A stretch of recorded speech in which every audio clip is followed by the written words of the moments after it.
ज्यांच्यामुळे जवळजवळ 125 मुलामुलींना निराधार आणि मुकाबधीर मुलामुलींना ज्यांनी आधार दिला आणि त्यांचं जीवन सुकर केलं असे आदरणीय श्री शंकरबाबा पापळकर यांच्या इथे आपण आलेलो आहे.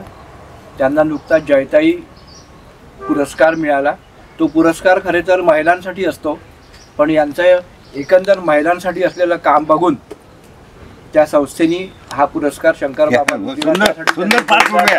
मला हे दादाच्या लक्षातच नाही आलं का महिलांसाठी काम करते म्हणून दिलं. हे पहिले बोललं तुम्ही भाषण वाचलं असतं. त्यामुळे तुम्हाला बोला, कारण हे अतिशय कठीण काम होतं जे सध्या तुम्ही करताय ते. त्यामुळे त्यांना हा पुरस्कार देण्यात आला. आणि बरेच दिवसापासून हरदास काकांचा विचार होता की आपण त्यांच्या इथे जाऊ आश्रमात आणि त्यांचं आपण पुन्हा स्वागत करू, त्यांचं हे करू, आभारही मानू. म्हणून मग आम्ही एक दिवस त्यांना फोन केला होता. तर ते एकदम त्यांना खूपच चांगलं वाटलं की जेव्हा हरदास काका येणार म्हटलं तेव्हापासून ते वाट पाहत होते. जवळजवळ 15 दिवस झाले, 15 दिवसापूर्वी केलं होतं. आणि म्हणून मग आज तो योग आला. मी हरदास काकाला विनंती करतो की त्यांनी पण आता आपले विचारणार. यांच्याबद्दल काही बोलायचं तुम्ही येता येता रस्त्यात 2 ओळी मला आठवल्या. इकडे बाहेर बाजूला काय लिहिलं ते खुदा दो नाही, खाली खाली हे खबर आहे माझी है ना. इसलिए दो बिल्कुल शुक्रिया इरशाद. शंकर जी का नाम लेते लेते जी, शंकर जी का नाम लेते लेते जुबा थक गई जी. गुजरते वक्त आया, गुजरते वक्त के साथ उम्र थक गई जी. मगर शंकर बाबा ने कबर भी बना ली मगर दिल अभी थका नहीं. क्या बात है, क्या बात है, क्या बात है दादाजी, क्या बात है दादाजी. क्या बात. 10 साल पहले बताया था ये, आपने बना के रखा, पर आपको आगे चलना है बहुत. क्या बात है. इतकं त्यांचं काम जे आहे त्याला शब्द नाही आहे. खरं आम्ही बोलू शकतो पण करू शकत नाही. आपका आशीर्वाद करतायत, आम्ही ऐकतोय. असं तुमचं काम आहे, त्यात शब्द नाही आहेत, शब्दात येत आहे. मैं सचमुच प्यार करता दादाजी आपको. वो नीचे अभी बहुत देरी कर दी, नीचे वो हाफसी पे अभी दादाजी का ही नाम रखा, उनको नाराज आएंगे रखा. शुरुआत वहाँ से हुई, इसलिए उनको ना हम खुदा के कभी कायल न थे. तुम्हें देखा तो खुदा याद आ गया. उर्दू लखनौला उर्दू मध्ये एम ए केलं होतं उर्दू मध्ये.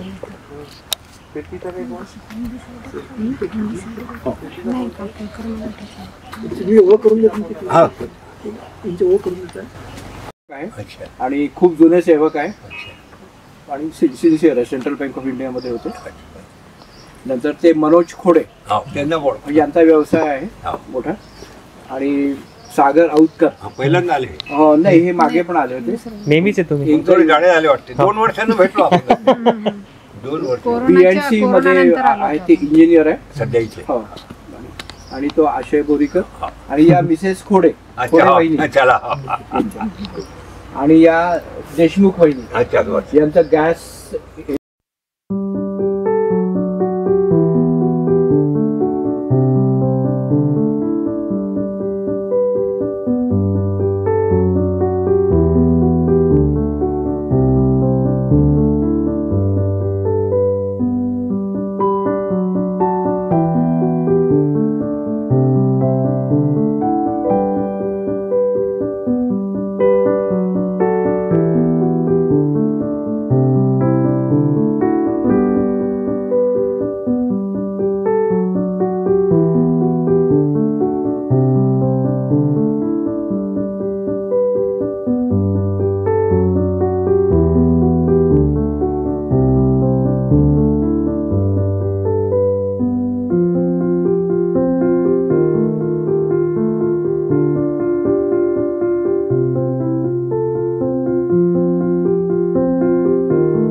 या ठिकाणी तो अनिकेत नावाचा मुलगा, तिथे टाकला सलमा, पुढे पिंटो, इकडे राधा, इकडे भैया, 500 झाडं नावच लिहून ठेवले मी. थोडा अगोदर आले असताना यांना खूप आनंद झाला असता. नाही ते काय सगळं प्लॅनच चुकलं. आणि इथे अनिकेत आहे, इथे समजा भैयानं टाकलं त्याला डोकंच फोडतं. नाही आमचा प्लॅन जो होता ना, आम्ही 11 वाजता येणार होतो, पण ते सगळं पूर्ण तिकडे लिंक तुटली. एकदा चेंज झालं की सगळं चेंज होऊन जातं. हे वैशा लिहिला ना, खोटं नाही. दादाजी साहेब दुसऱ्याला एवढा टाईमच देत नाही. मी फार माजून गेलो, आमचा मराठी शब्द आहे, म्हणजे गर्व नाही आहे. नाही ते कळत नाही, माहिती मला माहिती गर्व नाही, पण जिथे प्रेम आहे, श्रद्धा आहे, माणुसकी आहे, त्या गोष्टी. डोनेशन माझी बदलामी आहे का बाबा हाकलून देते, म्हणजे पण जिथे प्रेम आहे त्याचे घेतोच नाही. इथे अनिकेत आहे, तिथे सलमा आहे, तिकडे वैशाली आहे, आणि इतके एकाग्रता आहे. ह्याच्यात बुद्ध्यांक वाढवला ना त्यांचा मी. बरोबर आहे, ते वेगळीच गोष्ट आहे. अमरावतीत एकाही 50,000 मतिबंध मुली आहेत, एकाही मुलीचं लग्न झालं नाही. आपण 4 मतिबंधन ते केले, बाकी मुखबधीर आहे. 26 मुखबधीर मुली, 4 मतिबंध मुली. मग त्यांना कसं सांभाळतं? ते मतिबंधच मुलगी होती, कौलीकरचं ओळखतं ना, त्यांच्या बायकोने तिला शिकवलं. आता समजा या पद्माला तर नाही शिकवावं लागेल, पण एक मुलगी आहे अंदर, राधा छाया नावाची, खूप सुंदर आहे. तर समजा तिचा योग आला तर मी देशमुख बाईच्याकडे पाठवेल तिला, की बाई 2 महिन्यात ट्रेन द्या करून. मग पतीशी कसं बोलावं, कशी साडी त्यांची मुलगी ट्रेन होऊन अमेरिकेत गेली.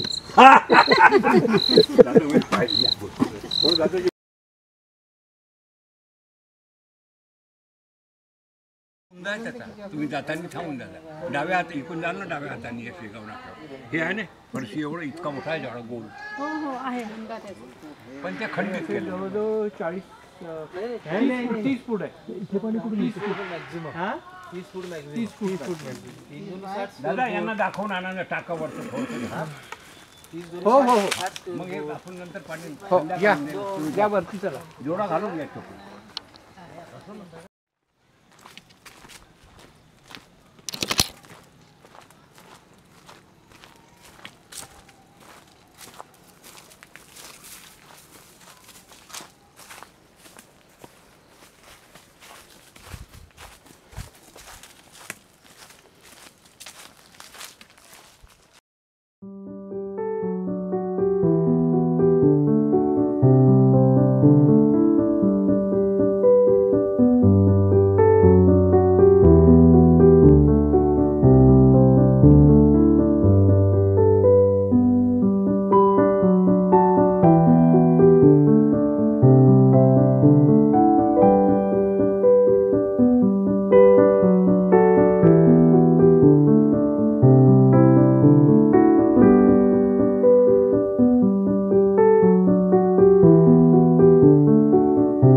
आज आपल्या सगळ्यांना माहिती आहे की आज 8 मार्च आहे आणि 8 मार्च म्हणजे जागतिक महिला दिन साजरा केला जातो संपूर्ण जगतामध्ये.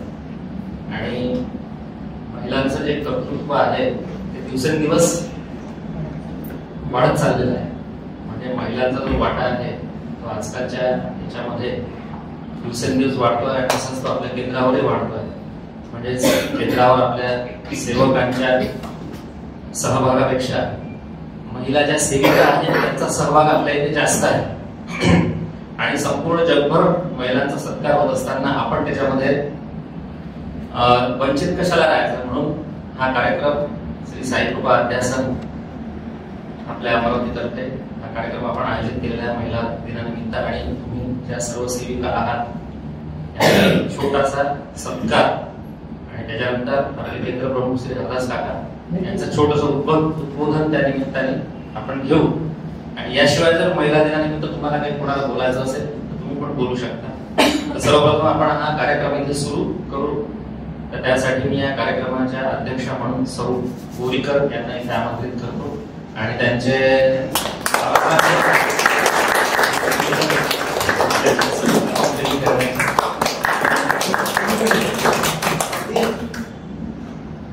आणि आता सुरुवात केली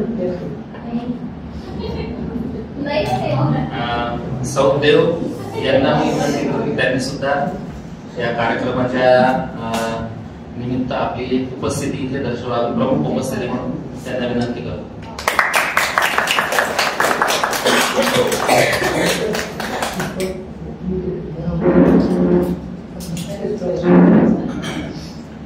या कार्यक्रमानिमित्त आपण जास्त काही नाही, सगळ्यांना एक एक पुष्प इथे देणार आहोत. श्री बोरीकर यांना विनंती करतो की त्यांनी प्रत्येक भगिनीला प्रत्येकीला एक एक पुष्प देऊन त्यांचं स्वागत करावं अशी मी त्यांना विनंती करतो.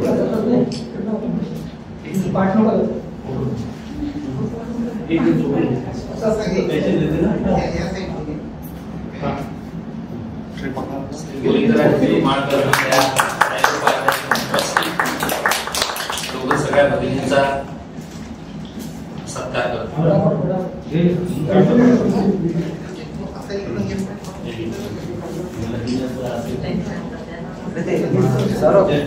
ते बटन दाबून व्हिडिओ होते 15 सेकंद.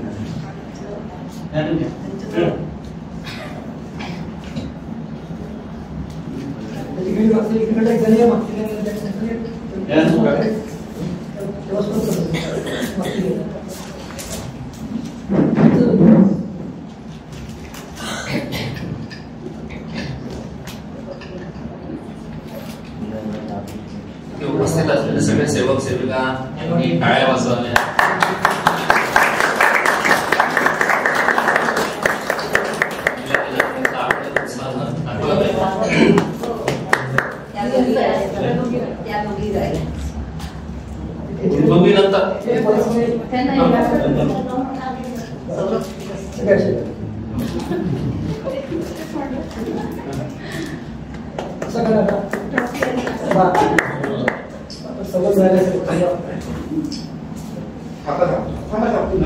व्हिडिओ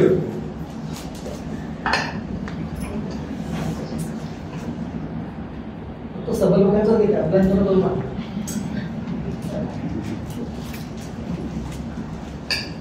त्यानंतर कार्यक्रमाच्या प्रमुख अतिथी म्हणून सौदेव मॅडम यांना पुष्पगुच्छ देण्याची विनंती करतो.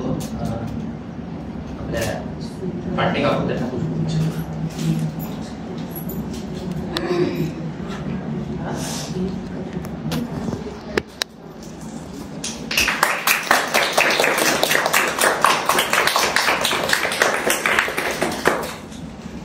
तसंच आजच्या कार्यक्रमाच्या अध्यक्षा सौ बोरीकर यांना श्रीमती देवधर आपल्या गुरुभगिनी पुष्पगुच्छ देऊन त्यांचं स्वागत आहे.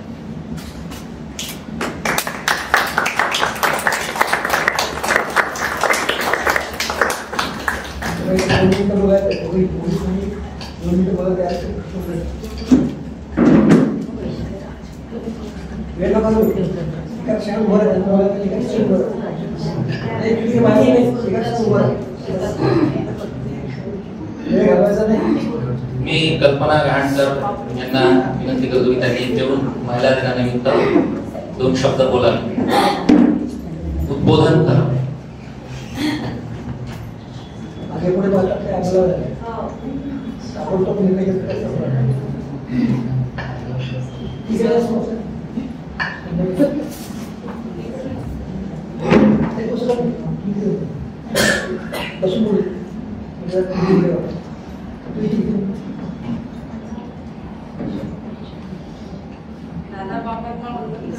आणि आज सर्वांना जागतिक महिला दिनाच्या सर्वांना हार्दिक शुभेच्छा. खरं तर जागतिक दिन आपण हा मनवतो, खरंच हा वर्षभर असाच असतो का प्रत्येक घरात? प्रत्येक पुरुष असाच मान देतो का घरात स्त्रियांना? मला नाही वाटत. कितीतरी असतेच की तू असं नाही केलं, तू असं नाही केलं.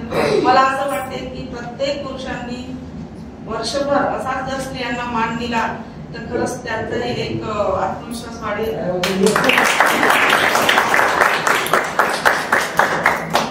छोटीशी गोष्ट आहे. आज काका नेहमी सांगतात केंद्रावर धावपळ करून येतो आम्ही, पण घरी तुम्ही काय करता? नुसतं मोबाईल पाहता. थोडा तरी हातभार लागतो का कामाला?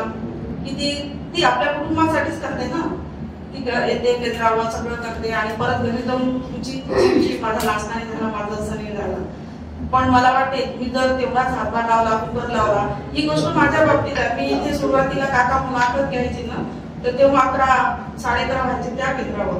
तेव्हा माझे मिस्टर सगळं करायचे, स्वयंपाक तर आम्ही घरी जाऊन माझं. आणि मला वाटायचं की बा घरी जाऊन आता काय होईल, तर सगळं ते म्हणायचे की मी नाही येऊ शकत तिथं मुलाखतला, पण ही एक माझी सेवा आहे. आणि उलट पोळ्या सुद्धा तयार व्हायचा, गेलं की जेवण करायचं.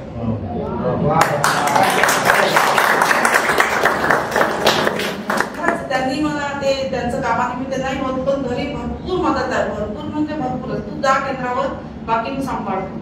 रविवारी सुद्धा मी येते तर बरंचसं ते आठवून घेतात. आणि सगळ्याच पुरुषांनी असं केलं तर तिला सुद्धा बरं वाटेल. आणि ती आज नुसतं घर आणि नाही आहे ना, सगळं सांभाळते. तर सगळ्यांनी तिला मदत करावी, सगळ्या पुरुषांनी. हीच माझी एक विनंती आहे.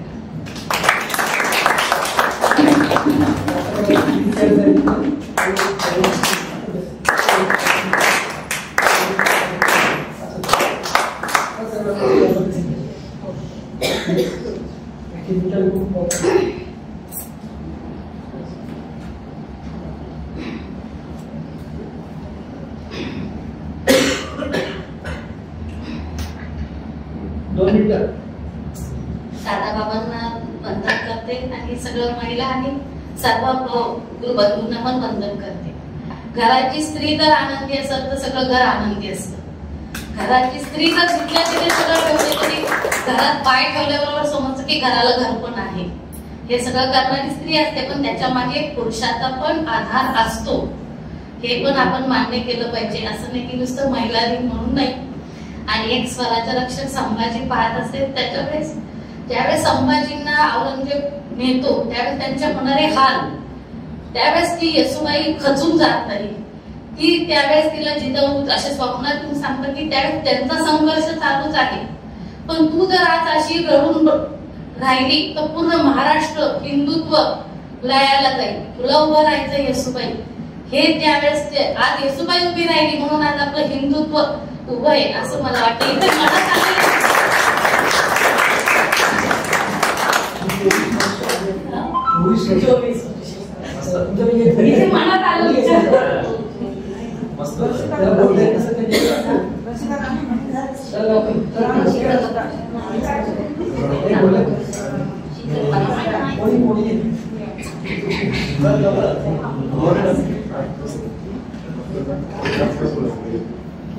सर्व महिलांना जागतिक दिनाच्या शुभेच्छा.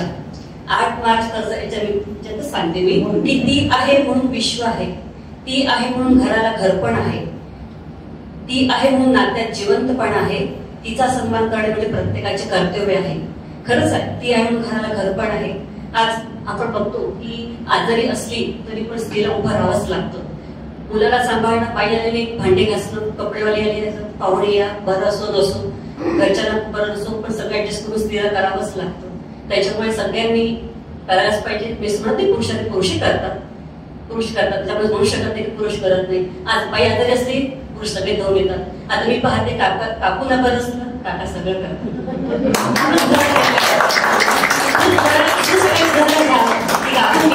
तरी मी आम्ही पाहतो सेविका की काका सगळं हातभार लावतात बरोबरीने अगदी.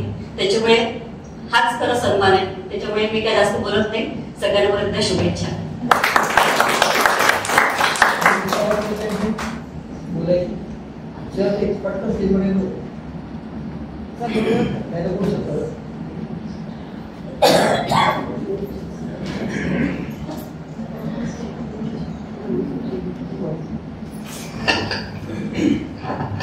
यानंतर सौदेव मॅडम यांना विनंती करतो, त्यांनी 2 शब्द बोला.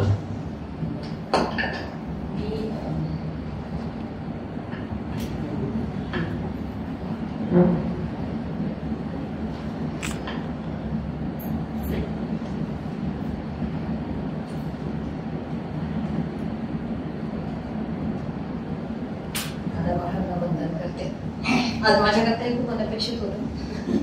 म्हणजे खरं महिला दिन वगैरे हा असं हे म्हणजे माझ्या विचारात बसत नाही. या बाबतीत माझे विचार वेगळे आहेत. कुठलाही एक दिवस हा महिलेचा असू शकत नाही. 365 दिवस महिलेचा असतो. त्याच्यामुळे ते एक दिवस सेलिब्रेट करणं वगैरे मला ते पटत नाही. आणि माझा विचार मनात करत होती, रस्त्याने बरेच महिला दिनाचे काही काय लोक असे करतात वगैरे. आणि आज अपेक्षित मला याच कार्यक्रमासाठी बसावं लागलं. या संदर्भात मी बोलणार काही नाही, पण माझ्या लहान मुलीने एक खूप सुंदर लेख लिहिला आहे, तो मी वाचून दाखवते. माझ्या आयुष्यातील सर्व आदरणीय महिलांसाठी आज जागतिक महिला दिवस. खरं तर वर्षातले सगळे दिवस म्हणजे अगदी 365 दिवस हे महिला दिवस असतात असं मला वाटतं. फक्त आजच्या दिवशी आपण निमित्त काढून तो साजरा करतो इतकंच. अनादी काळापासून सृष्टीचं चक्र जिच्यामुळे अव्याहतपणे सुरू आहे, तिच्या वर्षातला कुठला तरी एकच दिवस कसा असू शकेल?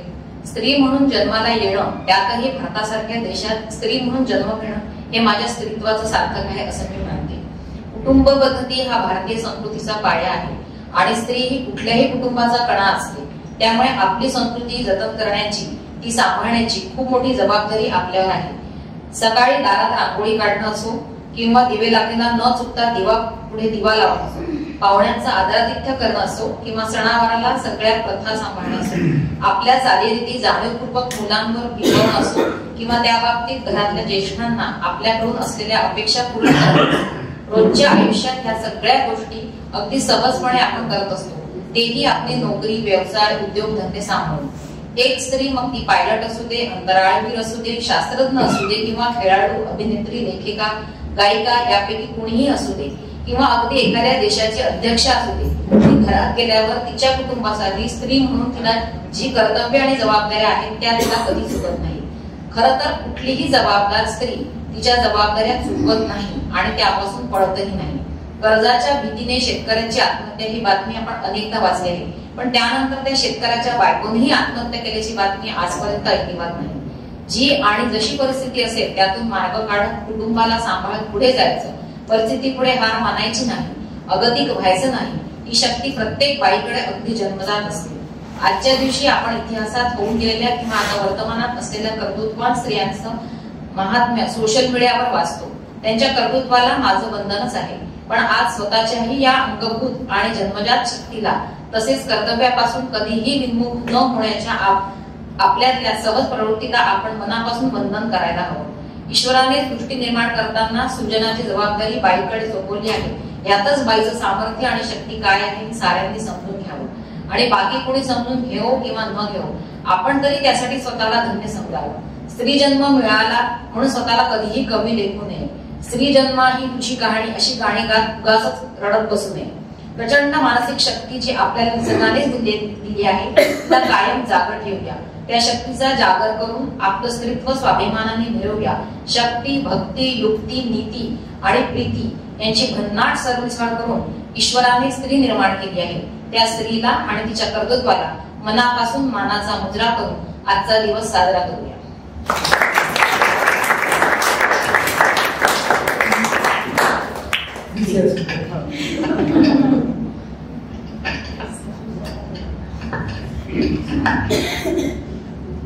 आपला जो गुरुमार्ग आहे, सद्गुरुनाथ दादांचा गुरुमार्ग, याच्यामध्ये तुम्हाला कल्पना आहे किंवा माहित नाही मला, पण जी स्त्री शक्ती आहे तिला खूप खूप हे आहे, म्हणजे मुख्य स्त्री शक्तीच दादांनी हे केलेला आहे. म्हणजे कसं की सर्वात प्रथम जेव्हा दादांनी सगळ्या सिद्धता केल्या त्यावेळेस जे माध्यम म्हणून होतं ते दादांची बहीण होती लीलाताई.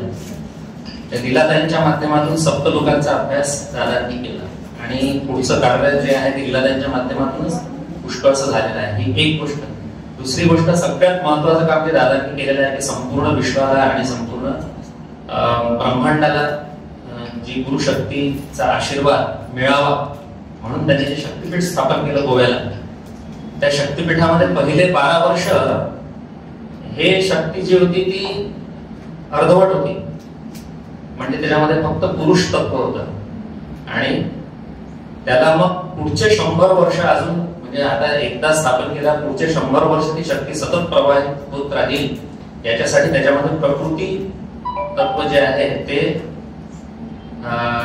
त्याला जोडून देणं हे आवश्यक होतं. प्रकृतीची स्थापना त्याच्यामध्ये शक्तीपीठामध्ये करणं आवश्यक होतं. म्हणजे स्त्रीचं जी शक्ती आहे ती शक्ती किती महत्वाची आहे की त्याच्याशिवाय ते शक्तीपीठ अर्धवट होतं. ते जेव्हा दीपक दादांनी 12 वर्षानंतर 1995 साली दीपक दादांनी तिथे ती प्रकृती अवस्था जी आहे ती त्या शक्तीपीठामध्ये प्रवाहित केली आणि आज आपण निशंकपणे निसंदेहपणे आणि बिनफिकर बिलकुल ती शक्ती सतत आपल्याला त्याचा कृपाशीर्वाद मिळतोच आहे.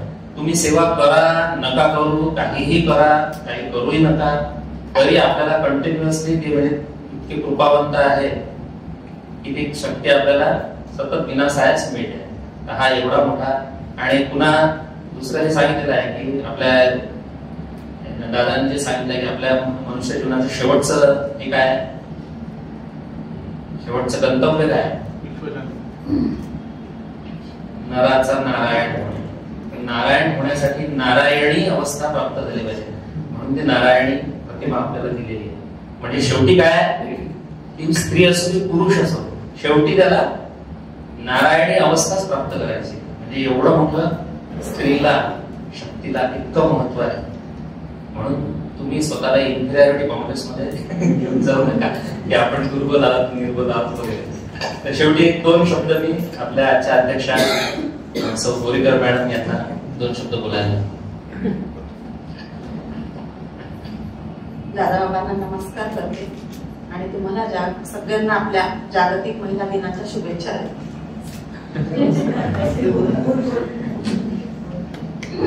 आणि आता सगळ्यात शेवटी मी आपले केंद्र प्रमुख हरदास काका यांना विनंती करतो की त्यांनी या महिला दिनानिमित्त आम्हा सगळ्यांना उद्बोधन करावं.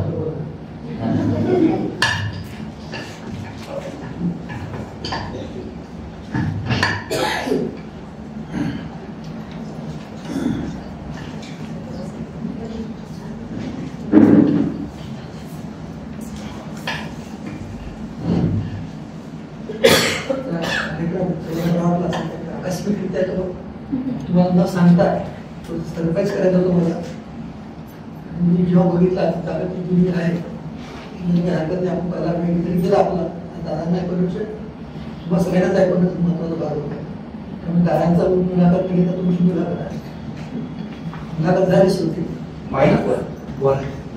आजचा हा जो कार्यक्रम आहे त्याच्यामध्ये महत्वाचा भाग जो आहे तुम्ही सगळ्यांनी तुमच्याकडून ऐकलं की महिला दिन जो आहे हा कशासाठी साजरा होतो. सांगितलं की हा 1 दिवस नाही, 365 दिवस, पण हा महिला दिन जो आहे सगळ्यात पहिल्यांदा वर्णीकरण सांगितलं. दादांनी या कार्यामध्ये सुरुवातच मुळात महिला दिवसापासून केलेली आहे. आणि ती कशासाठी केली तुम्हाला माहित नसेल की ज्यावेळेला हे कार्य सुरू झालं त्यावेळेला दादांनी पुरुषांसोबत स्त्रियांना पण पूर्णपणे सामील करून घेतलं. आणि त्या काळामध्ये तुम्ही आजचा काय विचार करता, त्या काळामध्ये स्त्रियांना अशी परमिशन सुद्धा नव्हती, परवानगी सुद्धा नव्हती. त्यावेळेला आपल्या कार्याला दादांनी बरोबरी दोघांनी ठेवलं.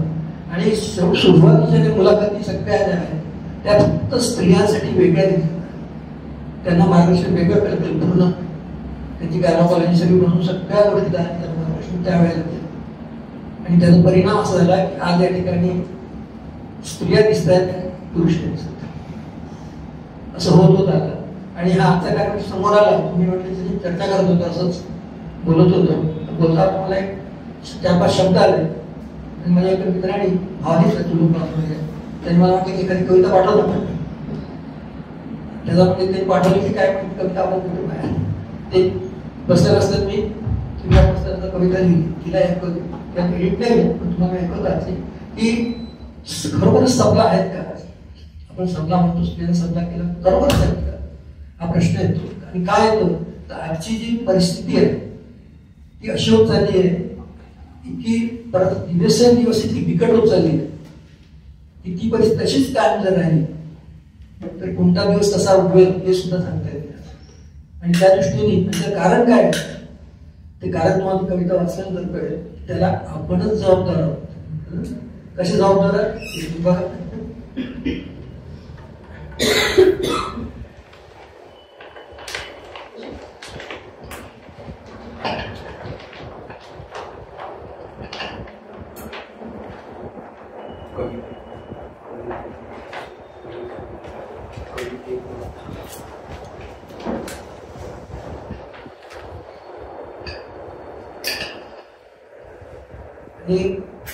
सुरुवात अशी आहे की आता आपण आहोत 1 मिनिट असं होता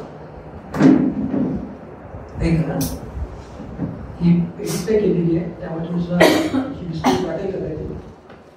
एक वेळ अशी होती नागपंडांच्या बालगोपालांच्या मेळाव्यात वृद्ध माणसं रमत होती. एक वेळ अशी होती नागपंडांच्या बालगोपालांच्या मेळाव्यात वृद्ध माणसं रमत होती. तरुणांच्या गोष्टी सांगत स्वतःचे मनोरंजन करीत जीवन त्यांचे घडवीत होती. एक वेळ अशी होती नागपंडांच्या बालगोपालांच्या मेळाव्यात वृद्ध माणसं रमत होती. तरुणांच्या गोष्टी सांगत स्वतःचे मनोरंजन करीत जीवन त्यांचे घडवीत होते. एक वेळ अशी होती. आजही माणसं तीच आहेत. तरुण तरुणी बालगोपाल दूर कुठे विदेशात आहेत. आजही माणसं तीच आहे. तरुण तरुणी बालगोपाल दूर कुठे विदेशात आहेत. घरची वृद्ध बाई माणसं आजही घरीच आहेत. घरची वृद्ध बाई माणसं आजही घरीच आहेत. घरकाम करीत कमरेवर हात ठेवत. घरकाम करीत कमरेवर हात ठेवत पोळ्या कराव्यास येणाऱ्या बाईची आतुरतेने वाट बघत. घरकाम करीत कमरेवर हात ठेवत पोळ्या कराव्यास येणाऱ्या बाईची आतुरतेने वाट बघत आहे. अंगणात काय गप्पा टप्पा करण्याऐवजी वृद्ध माणसं झाडू पोछा करीत आहेत.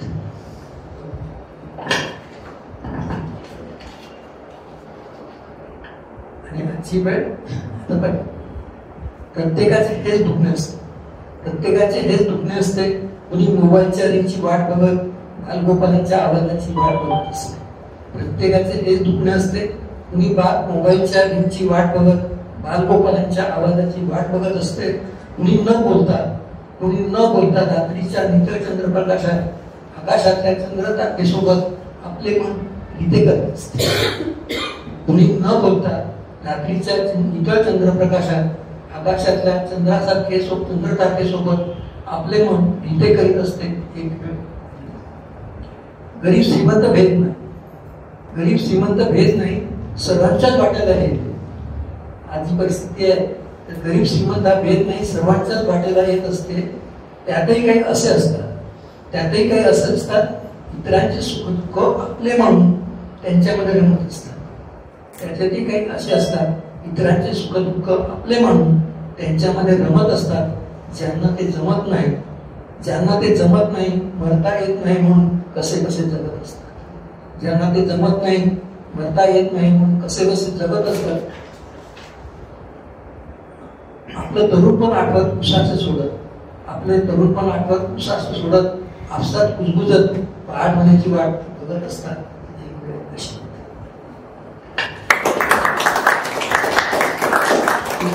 परिस्थिती जी आहे येणाऱ्या काळात आज तुम्हाला बघेल प्रत्येक घरात असेच वातावरण आहे. त्याच्यात उपाय काय तुम्हाला सुधारायचं. खऱ्या आपल्याला तुम्हाला आता म्हणायचं या दिवशी जे होणार आहे त्याला ही जी परिस्थिती येणार आहे प्रत्येक घराघरामध्ये आणि आपण कल्पना नसेल का मुंबई पुण्यामध्ये इतकी भयानक त्या गोष्टी परिस्थिती आहे. काय घडतंय तुम्हाला पेपरमध्ये येत नाही इतक्या घटना तिथे घडत आहेत. त्यामुळे या परिस्थितीला आपण कशी मात करणार याचा तुम्हाला विचार करायचा. संपला तर झाला असतील आणि आपल्या मार्गामध्ये प्रश्न नाही. इथे सुद्धा आम्ही तो सांगणार होतो की जेव्हा केव्हा ज्याला सुरुवात झाली कार्याची या ठिकाणी सुरुवात केली त्यावेळेला सुरुवात करताना मी हा पहिला विचार केला की स्त्रिया ज्या आहेत महिला ज्या आहेत त्या या कार्यामध्ये जर मी त्यांना इथे सुरुवातपासूनच घेतलं तर कार्य इथे टिकून राहील. आणि आज स्त्रिया टिकून आहेत आणि कार्य टिकून. तुम्हाला घेतलं नसतं कदाचित त्या ठिकाणी त्याला कारण तुम्ही आहे तुमचं पेट आहे ते तुमच्यामुळे आम्ही लहानचं कार्य दिसत आहे नाही ते दिसले दिसत करायचं. त्यामुळे कायदा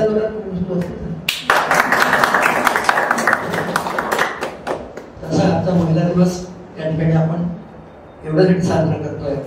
या आनंदात शेअर करून मग त्यांनी म्हटलंय त्यांनी म्हटलं मगाशी की स्वयंपाक सगळा करतात आजकालचे हॉटेल म्हणून मागवतात.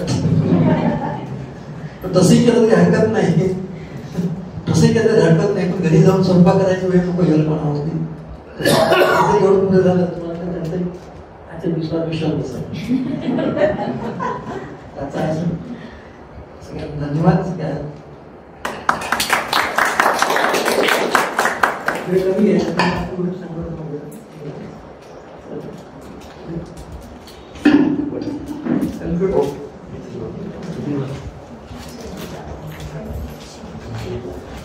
तुमच्याकडे कोणी सांगता का नाही?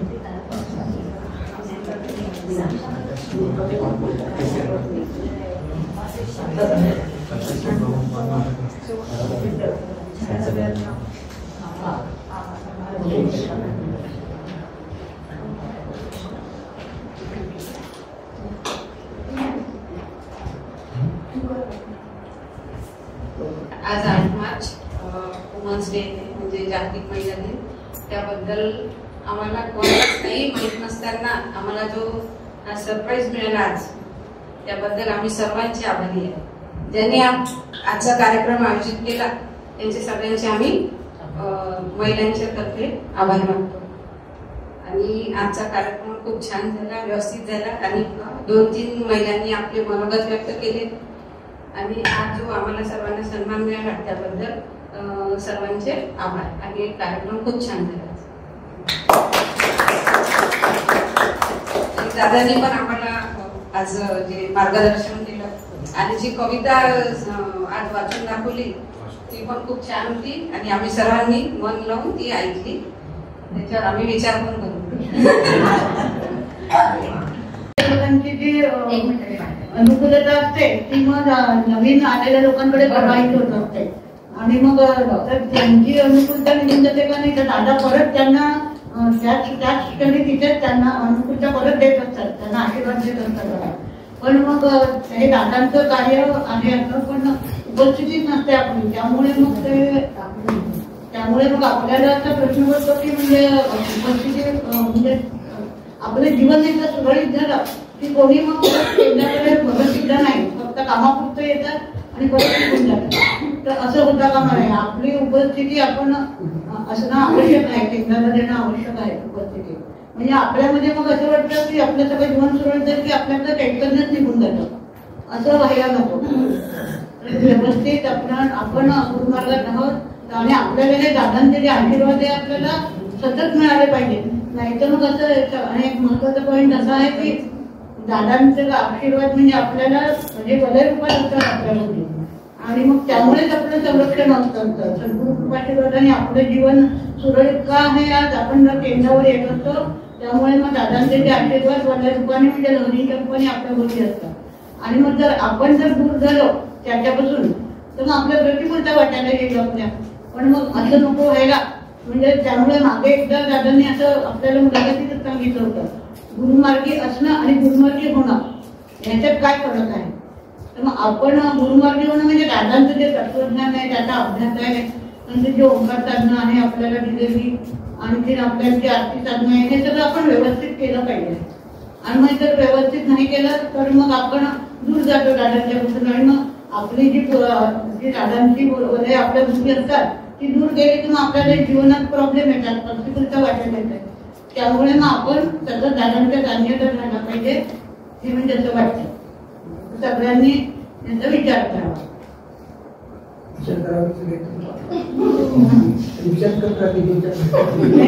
तर सगळ्यांनी ताबडतोब म्हणजे हा विचार अंगीकारात आणला पाहिजे, त्याचा अंगीकार केला पाहिजे.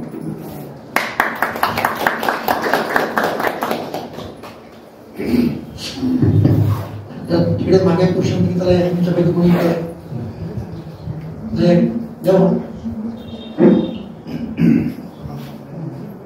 यांनी जे सांगितलं की त्यांचं जे सांगितलं फार महत्वाचं आहे की जो त्याचा मुख्य भाग जो आहे की स्त्रियांचा या कार्यामध्ये जो सहभाग आहे हा खरोखर वाखाणण्यासारखा आहे. परंतु जेवढा पुरुषांचा सहभाग या कार्यामध्ये व्हायला पाहिजे होता, असायला पाहिजे होता, तोच मुळात त्या ठिकाणी नाही. आज तुम्ही उपस्थिती सुद्धा बघायला सांगितलं नाही की महिला वर्गाने सांगितलं नाही की आज हा कार्यक्रम आहे.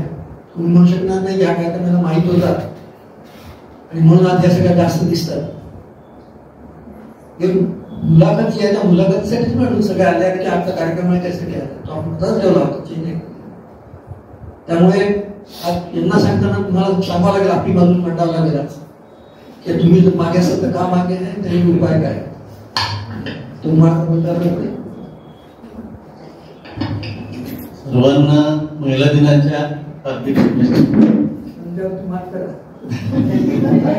ही गोष्ट खरी आहे की आज महिलांची संख्या जास्त आहे आणि सेवक कमी आहे, आणि नेहमीच महिला सेवक ह्या वेळेवर येतात, महिला सेविका ह्या वेळेवर येतात आणि आपलं काम त्या पद्धतशीरपणाने करतात.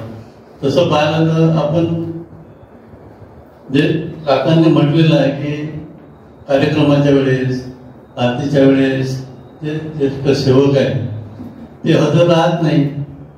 तर त्याचं कारण काकांनी सांगितलं आहे की जे ज्येष्ठ सेवक आहे ते सेवा देतात. सेवा देतात म्हणजे त्यांचं प्रतिकूल कर्म हे निघून जातं आणि त्यांच्यामध्ये अनुकूल कर्म हे धारण होतं, आणि ते धारण झालेलं वलय आहे तिथलं, ते जे आरतीला येतात त्या ठिकाणी जे अनुकूल कर्म घेऊन येतात त्यांचं आपलं अनुकूल कर्म त्यांच्यामध्ये धारण होतं. आणि ही दादांनी आपल्याला दीक्षा दिली आहे, कारण दीक्षा. त्या कारण दीक्षेमुळं आपले वलय जे आहे चांगले ते त्यांच्यामध्ये धारण होतात आणि त्यांच्यामध्ये विमोचन होतं त्यांचं.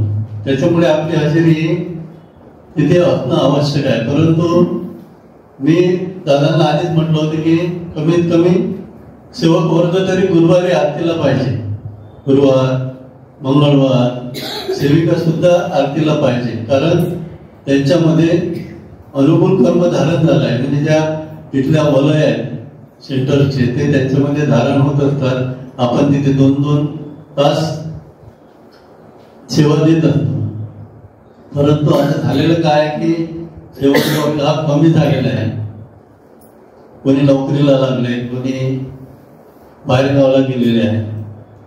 तर सेवा देता म्हणजे तुम्ही येता आणि आपल्या मनात जो आपले मन आहे ते त्याच्यामध्ये श्रद्धा सेवेमध्ये पाहिजे. नाही तर मग मला जायचं आहे, मी आपलं आलो, मला लगेच जायचं आहे, असं ही सेवा आहे.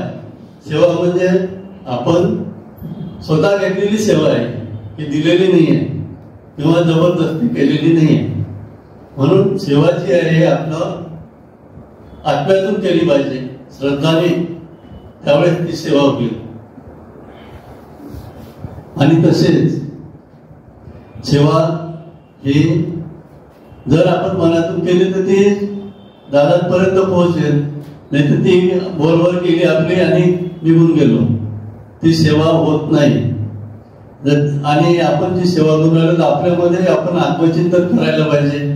आपण या कार्यामध्ये आज बरेचसे लोक 20-20 वर्ष झाले, पण त्यांनी आत्मचिंतन करायला पाहिजे की आपल्यामध्ये काही चेंजेस आहे काय, आपले विचार बदलले काय, उच्चार बदलले काय. दादांनी म्हटलेलं आहे गोड बोलणे हे तुझीच शिकवण, नित्य दररोज ध्यानी. कमीत कमी गोड बोललं तरी पाहिजे. बाहेरचे येतात लोक, त्यांना आपण चांगल्या तऱ्हेने समजावून सांगितलं पाहिजे की आपला मार्ग काय. एवढा आपण आत्मचिंतन हे करणं आवश्यक आहे. आणि दादांनी जे निवेदन दिलं त्यामध्ये मला असं वाटतं की त्यांनी आपली खंत व्यक्त केली किंवा मी ज्याप्रमाणे कार्य करत आहे त्याप्रमाणे मला साथ मिळत नाही आहे. आता साथ तर आपण देतच आहे, पण ज्याप्रमाणे द्यायला पाहिजे त्याप्रमाणे मिळत नाही असं मला तरी वाटतं. इतकं बोलून मी माझे 2 शब्द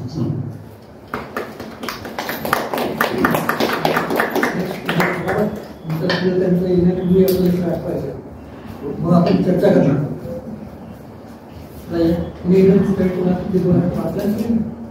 तुम्ही तुमच्याकडे जे उपस्थित राहत त्यांना आणखी विशेष करून कळलं पाहिजे.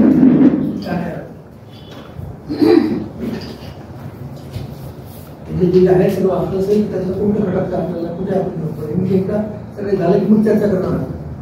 त्या निवेदन सांगायचं वाटतं की दादांनी लिहिलेलं आहे की जास्तीत जास्त वैभव मिळालं की माणसाला त्याचे जास्तीत सुख आणि वैभव हे दुःखाला कारणीभूत आहे. की एवढा मोठा हॉल बांधलेला आहे पण इथे उपस्थितीच नसते, चैतन्यच हरवलेलं आहे. मागच्या शनिवारी फक्त आम्ही 4 जण होतो एकही जेंट्स मध्ये, तर चैतन्यच हरवलेलं आहे. आणि खरंच गुरु ही सेवा ही 16वरची परीक्षा आहे आणि यांनी सगळ्यांनी आत्मचिंतन करावं की गुरु दादांनी इतकं सगळं आपल्याला दिलेलं आहे पण आपल्यामध्ये खरंच चैतन्यच नाही आहे. हे हरदास काकांनाही नेहमी खंत वाटते.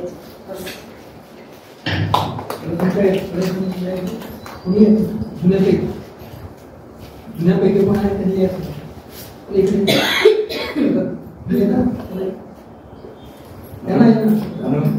नंतर मला सांगते पुढे तुम्हाला नवी पडायला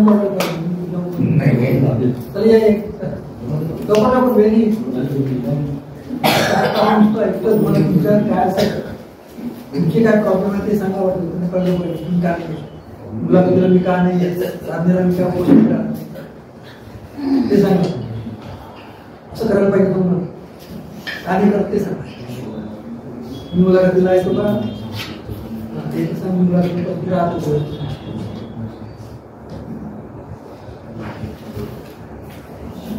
आपण जेव्हा साधनेला येतो आणि बरेच वर्ष साधना करून मला असं वाटतं खुर्ची देतो.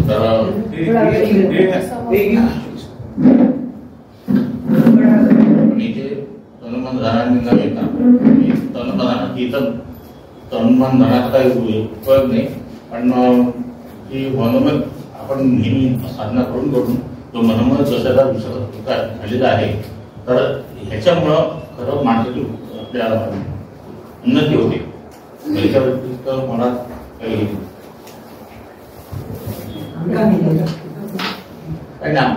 सातत्यानं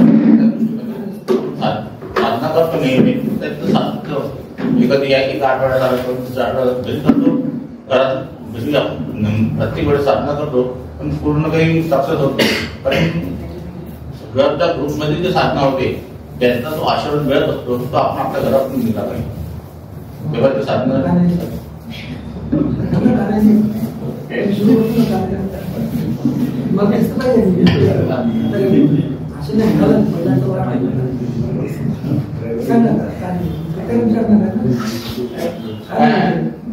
जर मला माहित असेल येण्याचं कारण जर आपल्याला माहित आहे की आपण येण्याने काय फरक पडतो हे वाचून दे मग आपल्याला आपण काय नाही उपस्थित करा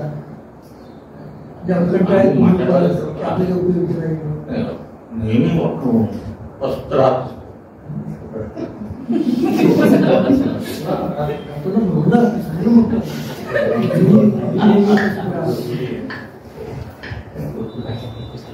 नेहमी उपस्थित राहतो मी तसं नाही.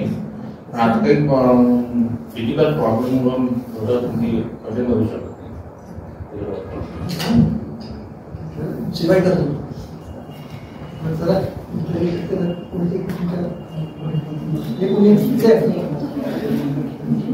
मागे वाचलं या आम्हाला पण सांगायचं आहे की वाचल्या वाचतच नसेल त्यांना काही प्रॉब्लेम नाही.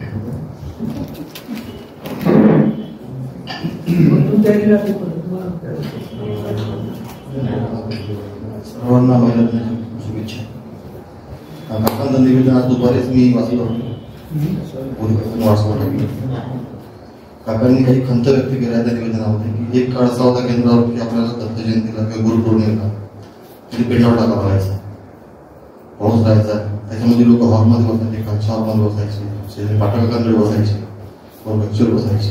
हळूहळू हे सगळं कमी कमी होत गेलं आणि कालांतराने नवीन वास्तू मिळाली नवीन जागा उपलब्ध झाली मोठी उपलब्ध झाली. त्या मनाने जागा उपलब्ध होऊन सुद्धा पाहिजे तशी उपस्थिती कार्यकेंद्रावर होत नाही ही खंत काकांनी त्यामध्ये व्यक्त केली. काकांनी म्हटलं किंवा समुद्राच्या लाटा तुम्ही तुमच्या मनात व्यक्त केलं समुद्राच्या लाटा तिथपर्यंत काठावर येतात आणि पुन्हा मागे जातात. जी स्पेस होते पुन्हा लाट जर आली तर तिथे वाळवंटाचा स्रोत तयार होते. ती स्पेस भरून निघाली पाहिजे. त्याच्यासाठी कार्यकेंद्रावर सर्व सेवकांनी प्रत्येक कार्यक्रमात भाग घेतला पाहिजे.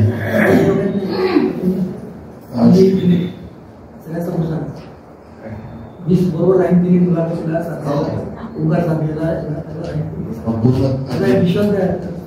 आता याच्यानंतर जेवढे कार्यक्रम असतील त्यामुळे मुलाखत साधना एवढी आरती साधना प्रत्यक्ष प्रत्यक्ष उपस्थित राहील अशी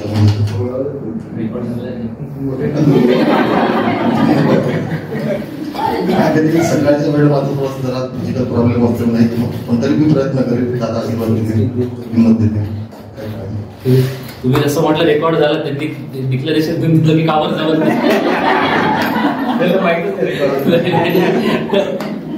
मग नाही खरं सांगतो आपल्याला आपण केंद्रावर येतो येण्याचं एकदा उद्दिष्ट आहे. हे जर आपल्याला कळलं नाही तर आपली वाटलं तर मिळालं पण त्यांनी फरक कुठे पडतो नेमकं कुठे फरक पडतो. हा कामकाज कोण हा करतो काय मी करतो कोण करते कामकाज त्याला करतात. कसे करतात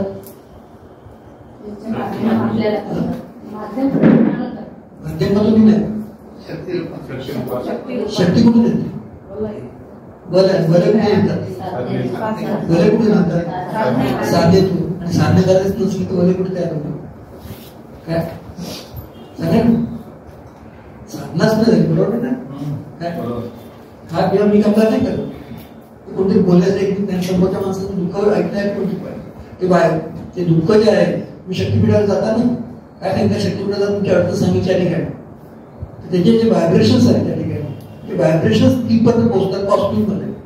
हे सगळ्या जेवढा आहे विभूती आहे त्या सगळ्या कॉस्ट्यूममध्ये तिथून त्या तुमच्या तिथपर्यंत तुमच्या काही प्रतिमा आहे त्या प्रतिमेपर्यंत पोहोचतात. प्रतिमा तुमच्या मध्ये सायकल आहे सायंटिफिक आहे त्या तुम्ही जर उपस्थितच नाही राहिलेलं त्याची बले त्या ठिकाणी धारण व्हायला पाहिजे. अडचणी वगैरे जे घेऊन येतात होतं त्या अडचणी घेऊन सुरुवात आलेली लोक आहेत आणि त्या अडचणी कुठे जातील त्या वलयातच जातील ना. ती वलय जर पॉझिटिव्ह वलय त्या ठिकाणी निर्माण झाली तर ती वलय त्यांच्यामध्ये ज्यांच्या ती वलय नाहीत आहे अडचणीत आहेत लोक त्यांच्यामध्ये तुम्हाला सांगायची आवश्यकता नाहीये नकळत त्यांच्यामध्ये धारण होतं. बाकी सगळ्या गोष्टी फक्त कशामध्ये असतात निमित्त मात्र असतात. जेवढ्या वस्तू हे देणं दोरा देणं धागा देणं उडी देणं हे सगळं काय मटेरियलिस्ट फॉर्म मध्ये असल्या गोष्टी तेवढं समाधान वाटतं. पण तो जेव्हा ते काही न करता नुसत्या वलयाच्या माध्यमातून त्याला अभ्यास मिळून गेलं आपण आरतीमध्ये सांगतो की आरतीच त्या आरतीतून त्याचं निराकरण अभ्यास त्या म्हणजे त्या व्हायब्रेशन ज्या आहेत त्या सायंटिफिक आहेत त्याच्यातून निराकरण. पण जर तुम्ही आता सगळं होतं आणि तुम्ही घरी साधना केली काय फरक पडणार आहे काय फरक पडणार आहे घरी साधना केली काय ना आम्ही घरी साधना करतो इतकी सोपी आहे का फायदा काय त्याचा ना फायदा होणार आहे ना केंद्रावर लोकांना फायदा होणार तुम्ही फायदा होणार घरी फायदा चला म्हणतात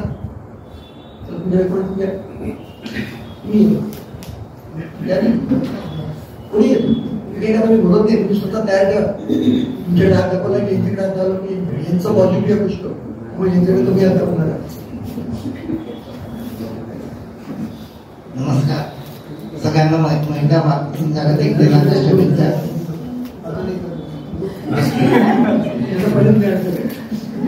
मुख्य म्हणजे आमच्या पालकांनी सांगितलं की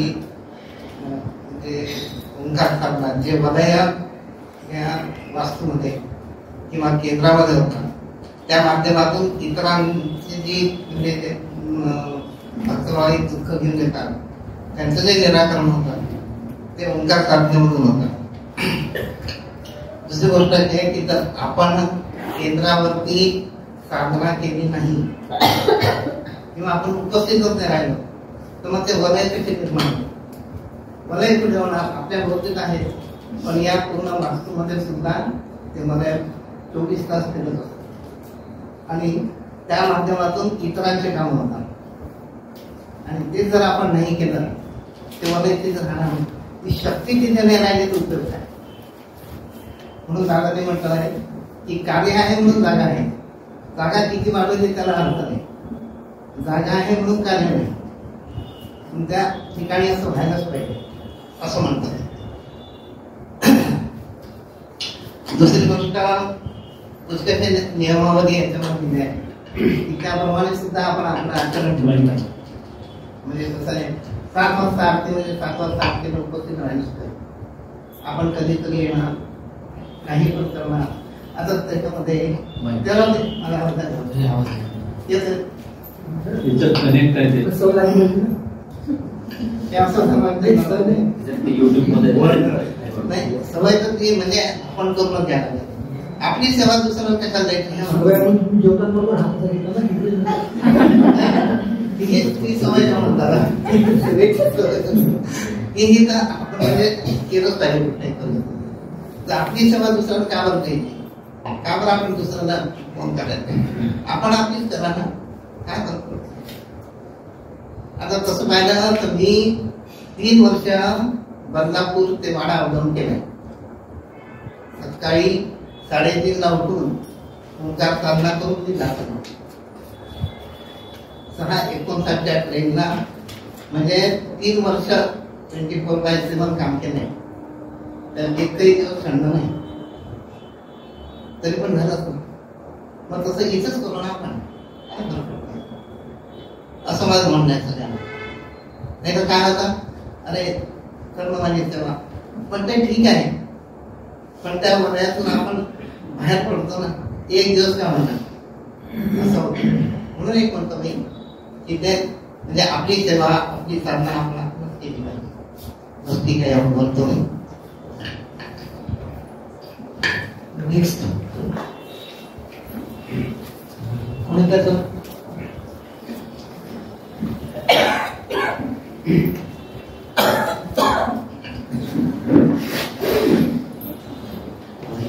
दादांना आणि बाबांना नमस्कार करतो.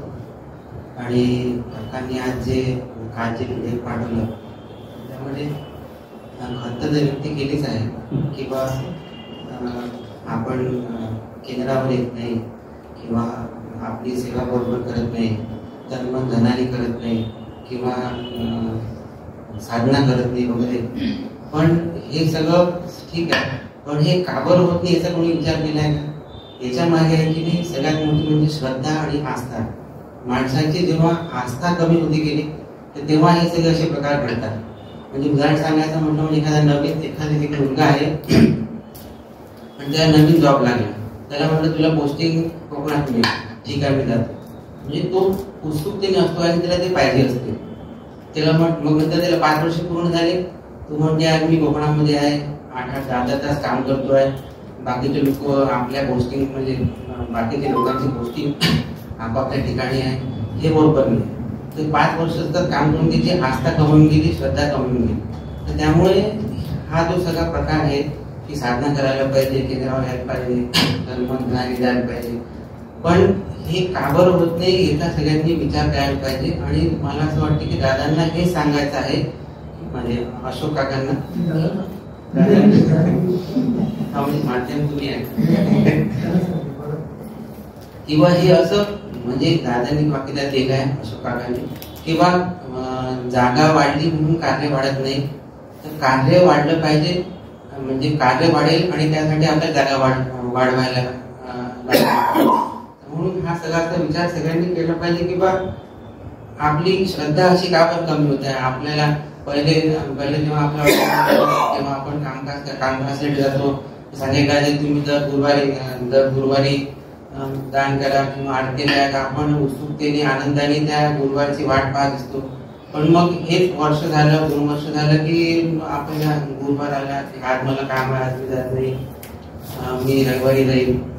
दर रविवारी साधना असते, मुलाखत असते, तर बा मी आज मला इकडे काम आहे, मी नंतर कधी जाईल. तर हे असं कमी होणं म्हणजे आपण कार्यापासून दूर होणं किंवा तो आशीर्वाद तिथेच आहे पण त्याच्यापासून आपण दूर होणं असं मला वाटते.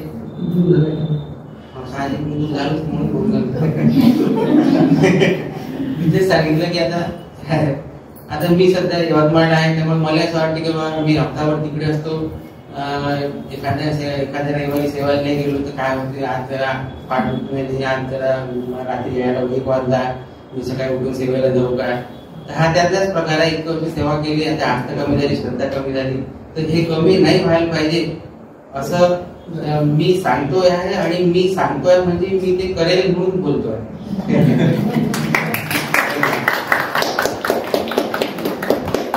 तुला काय असतं की आपण कारण शोधतो, म्हणजे तो बाहेर गावी तू नसता आला तू परंतु बाहेर गावी असून सुद्धा आपण जेव्हा येतो, आपण सेवा घेतो, गावात असून सेवा घ्यायला तयार नाही आपण, तो बाहेरून येऊन सेवा घ्यायला तयार होतो. फरक काय दोन्ही यामध्ये? काय फरक आहे? सगळ्यात महत्वाचं होतं ते बरोबर शकतो. कोणतीही गोष्ट जर आपल्याला तळमळसारखी गोष्ट करण्याची तर ते आपण ती गोष्ट प्रत्यक्ष दादाच करू शकतो.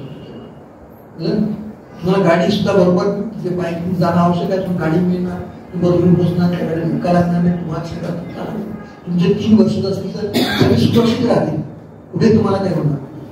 ही सगळी जबाबदारी दादा घेतात. जर तुमच्यात ती तळमळ असेल आणि बाहेरगावच नाही, तुम्ही घरी बसले तिथे जा कंटाळा करता, विशेष करून इथले सगळे पुरुष लोक, कारण मुद्दाम सांगता मी या सगळ्या घरातील नवरात्रीचा कार्यक्रम असतो, उपवास साधना असते, या सगळ्या बसलेल्या महिला वर्ग जो या ठिकाणी आहे हा आपल्या घरातील सगळ्या गोष्टी व्यवस्थित सांभाळून या ठिकाणी इथला कार्यक्रम आठवून मुलाखतीला राहतं सगळं ऐकताय, आरतीला पण शिकाय आणि आम्ही पुरुष असून बहाना कमी कमी ते मगाशी 3 मिनिटं कल्पना मिळते घरी स्वयंपाक तरी करा. येणाऱ्या काळ असाच आहे, स्त्रिया नोकरी करणार, तुम्ही स्वयंपाक करा, ते तरी तयार राहा. मी सांगतो तुम्हाला घरी बघतो यांच्याकडे मेसेज देतोय तुमच्या त्या केंद्रावर यायचं तुम्ही घरी स्वयंपाक तुम्ही करायचं, तुम्ही केंद्रावर करा त्या स्वयंपाक काय करायचं विचार की आपण जे करतो आहे त्याचं नुकसान कुणाचं मुद्दा नाही. हा नुसता गमतीचा विषय नाही, एक गमत तुम्ही लिहिलेलं नाही किंवा ऑलरेडी ते पुस्तक समोर ते लिहिलेलं असायला पहिले सांगितलं, पण ते आज काय रिपीट करावं लागलं त्याचा विचार करायचा, चिंतन करायचं त्याच्यात. आणि त्याचं नुकसान आपलं नाही कोणाच होणार आहे, दादाचं होणार, भावाचं होणार, मागणं याचं नुकसान कोणाच होणार आहे. कारण ते भले तुमच्या घरात जर पोचलीच नाही त्या ठिकाणची, दादांचा आपला संबंध कशाने आहे, तुम्ही पाहिला दादांना नाही पाहिला तरी तुम्हाला दादा आपले काय वाटत, काय वाटतं ती भले तुमच्यामध्ये इथून ज्या तुम्ही येतात ती भले तुमच्या धारण होतात आणि भले कसे असतात चिटकून नाही राहत. कायमची आता आली भले कायम झालं सगळं जीवन भल्यामध्ये ती भले सतत आपल्या भोवती धारण जेवण होतात, कायम असतात. कुठे आपण गेलो तो यवतमाळ जर इथे येतोय आणि तुम्ही यवतमाळ जातोय त्याच्यामध्ये वलय आहेत म्हणून सुरक्षित आहे. ते तुम्ही या स्त्रिया ठिकाणी ती वलय तुमच्या मागे आहे, तुम्ही कुठे जरी गेलं सकाळी पहाटे तुम्ही येतात, कशा कशाला येतो तुम्ही, कसं वातावरण असतं त्यावेळेस तुमच्याकडे आम्हाला जास्त काळजी वाटते, ते मला वाटतं की कॅन्सल करून टाकावं अशी परिस्थिती आहे आजकालची. तुम्ही येतात कोणामुळे येतात, तुमच्या दादामुळे. तुम्ही जे स्वतःहून या ठिकाणी साधनेला उपस्थित करता, आरतीला उपस्थित करता, या आरतीतून साधनेतून त्या जागेत जी वलय आहे ही तुमच्यामध्ये धारण होतात आणि ही तुमच्यावरती काय बसतात आणि ही सतत सतत तुम्ही येत असल्यामुळे ही जी विरतात कृतीमध्ये विरत असतात, ती विरत नाही, तुमची नवीन वलय पुन्हा तुमच्या धारण होतात, तो रोटेशन चालू राहतात म्हणून तुम्ही सुरक्षित राहा. एवढं मोठं माझं कारण असतं पण आपल्याला कळत नाही. आपल्या घरी जर नाही गेलं घरचं परिस्थिती बिघडते का, घरचं वातावरण जे आहे आपण खराब कसं करतो, ती वलय तुमच्या घरात जातच नाही, त्यामुळे गेलीच नाही. पहिलेच तुम्ही परिस्थिती तुमची खराब आहे, त्याच्यामध्ये ही वलय आणखी जी काही झाली होती तपास केलं 8 महिने 5 आठवडे 10-11 आठवडे तुम्ही सगळ्या गोष्टी बरोबर सांभाळता. अरे आता 3-4 आठवडे राहिले आणि 4 आठवडे काय होतं त्या वलयामध्ये तुम्ही राहता म्हणून सगळं ते करता. वलय तुमच्या घरी गेलीच नाही, तुम्ही ते सुद्धा करणार नाही. तुम्ही मला विसर दात करायला विसर काय विसरला तुमच्या ते वलय तुम्ही बाहेर काढता, ती वलय तुमच्याकडून सगळ्या गोष्टी करून देतात. म्हणून त्याला आपण एक आत्मशक्ती देवशक्ती आपण म्हणतो, त्याच्या मागचं कारण की आत्मशक्ती कोणत्या म्हणतात स्टेबल आहे आणि जेवढी जास्त धारण येईल तेवढं तुम्ही त्या कारणामध्ये याच्यामुळे मला या ठिकाणी आज माझा अस्तित्व त्याच्यामुळे हे तुम्ही विसरलात. कारण की आता सगळीकडे सुबत्ता आली आहे, माझ्याकडे सगळं आहे, आता फक्त मला काय करायचं हे घ्यायचं आणि ते घ्यायचं आणि ते घ्यायचं ऐक देतात आणि ऐकासाठी माझ्या मला खाण्याची आवड खूप आहे, मस्त बरण्या भरलेल्या सगळ्या. मला आता डॉक्टर सांगितलं नाही की मला खायचं तुम्ही देवाकडे पाहिजे की बर्धनकडे पाहिजे कोणाकडे बाजू कोणाकडे बघशील कशाला देवा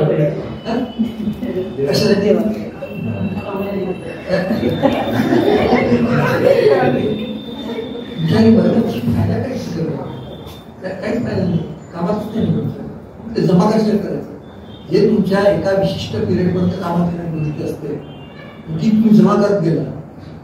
आणि आता काय असं आहे की नवीन पिढी तुमच्यापेक्षा हुशार आहे, ते सगळं स्क्रॅप मध्ये टाकून देणार आणि आपण नवीन मुलाला तयार करणार. तुमच्या मुलाला काय करणार? मग कसं जमा करता घरामध्ये? सगळं इन्स्टंट बुलेट प्रूफ तेच होणार आहे, काही जमा करणार नाही. पण शरीर जमा करणं व्यवस्थित ठेवासाठी तर तुम्हाला वापर करता येईल, त्याचा उपभोग घेता येईल, तेही करता येत नाही नाही करता तुम्ही काय दोन्ही दादा नुसतं असं नाही केलं तुम्हाला परमार्थाला केलं आहे. तुम्ही आता देवदेव करा म्हणून दादाने सांगितलं त्याचं वाक्य सांगतो तुम्हाला की तुम्हाला जगावं कसं ते शिकायचं आणि कसं करायचं आनंदामध्ये. सुखी जीवन कसं असतं आणि त्यासाठी काय काय करावं लागतं ते सगळं दादाने आपल्या मुलांना दिलं. त्याच गोष्टी सांगितलंय. तुमच्या देवाचं नाव दादाने घेतलंय का कधी? म्हणजे ऐकलं तुम्ही देवदेव नाही केला, देवा पण तुम्हाला दिलं नाही. तुम्हीच देवा, सद्गुरुआत्मा तुझाच तुझी. पण त्याच्यामध्ये तुम्ही कुठे आहात किंवा राहील तुम्ही त्याला जोडून राहिलं ना, लिंक राहील तर लिंक मग आपलं काय ऐकायला येतं मोबाईलवर काय लिंक नसेल ऐकायला मोबाईलमध्ये आहे पण तुम्हाला ऐकायला लिंक नाही. पण जशी गुरुजी तुम्ही आपली लिंक कशाची राहणार कशा ना जसं लिंक त्या ठिकाणी वायरिंग नाही आहे काही नाही की काय नाही कशी इलेक्ट्रिक करंट आहे म्हणून जातो आपण तिथं बटनही नाही आहे. मग ह्या ज्या वेव्ज आहेत दूरपासून आपल्यापर्यंत आलेल्या वेव्ज ह्या वेव्ज कंटिन्युटी व्हायचं तर काय करायला लागेल? जिथून त्या वेव्ज आपल्याकडे येतात त्याच्याशी आपल्या संपर्कात राहावं लागेल. संपर्कात राहिलं तर तुमचं जीवन नाही राहिलं तर लिंक तुटली त्यांची जबाबदारी दादांची तुमची जबाबदारी. मग मी 1-2-4 महिने गेले त्रास सुरू झाला की पुन्हा 10 परत काम चालू करायचं. पुन्हा माझा झाला बा तुमचं कामकाज करायचं बरोबर लिंक जोडताय दुसरं काही करत नाही. जोडण्यासारखी असेल तुझं काम होईल नसतं जोडण्यासारखं काम नाही. हळूहळू करता करता जर अशी गोष्ट झाली तर मी काय कोणी दादाही प्रत्यक्ष बसली समजा काम होईल का? मला विचारलं होता 6 मिनिट मग कामकाज बंद करू किती मेहनत करणार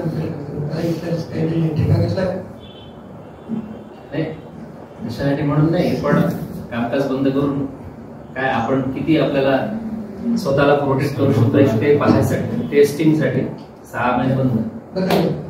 म्हणजे काही अडचण आली समजा आपल्याला तर कामकाज नाहीये त्याच्यामुळे आता काय करा आपण काय करायचं मलाच ते सुचतील आपल्याला नेमकं काय करायला पाहिजे. मग आपल्याला समजेल की आता आपण असं असं करायला पाहिजे. नाही मग दुसरीकडे कामकाज आहे का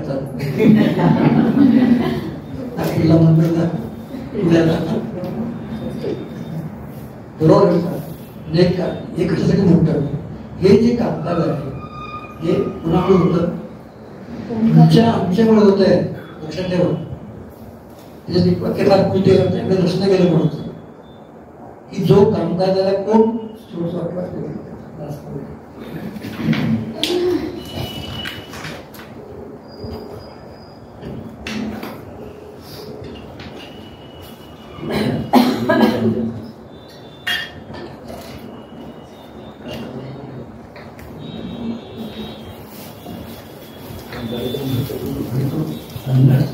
त्याला ते वाटतं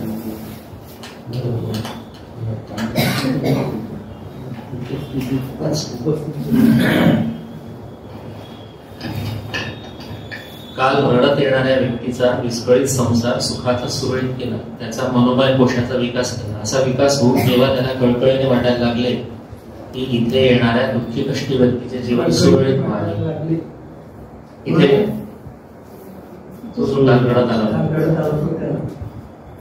इथे येणाऱ्या दुःखी कष्टी व्यक्तीचे जीवन सुरळीत व्हावे, आपल्यासारखे व्हावे, तेव्हा तो सेवा करण्यास पात्र होतो व श्री गुरु त्याच्यासारख्या अतिसामान्य व्यक्तीला आपले संचित पुण्य प्रदान करून त्याच्याकडून असामान्य कार्य करवून घेणार. आपण विचार करावा आज आपण कुठे आहोत.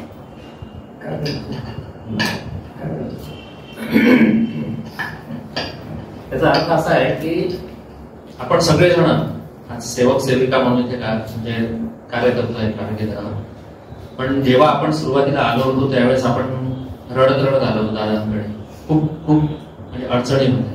त्या अडचणी आपल्या दूर झाल्या. मग त्या अडचणी जर दूर झाल्या तर आता आपलं कर्तव्य काय म्हणजे आपल्याला ते उत्स्फूर्तपणे जाणवलं पाहिजे की जसं आपण आता सुखात आहोत तसं इतरही जे लोक आता दुःखात जगामध्ये त्यांना सुद्धा दादांचा आशीर्वाद मिळून त्यांना सुद्धा ही संपत्ती मिळायला पाहिजे असं जेव्हा मनातून वाटेल तळमळीने, जेव्हा कळकळीने वाटेल तेव्हा मग ती सेवा मला मिळाला त्यांना बरोबर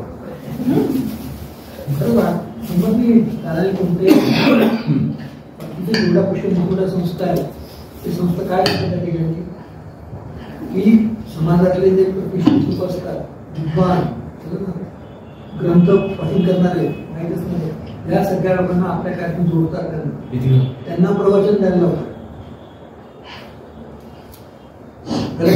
हे सगळे समाजातले प्रतिष्ठित लोक असतात, उच्च विभूत म्हणतो आपण त्यांना, की ज्ञान आहे, ज्ञानी आहे, सगळं आहे, ते ना आपल्या कार्याला जोडतात, त्यांची प्रवचन ठेवतात.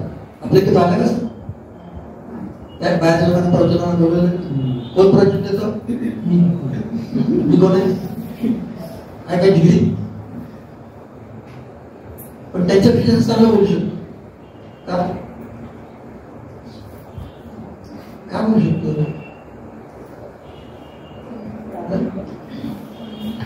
ते सगळ्यात महत्वाचं.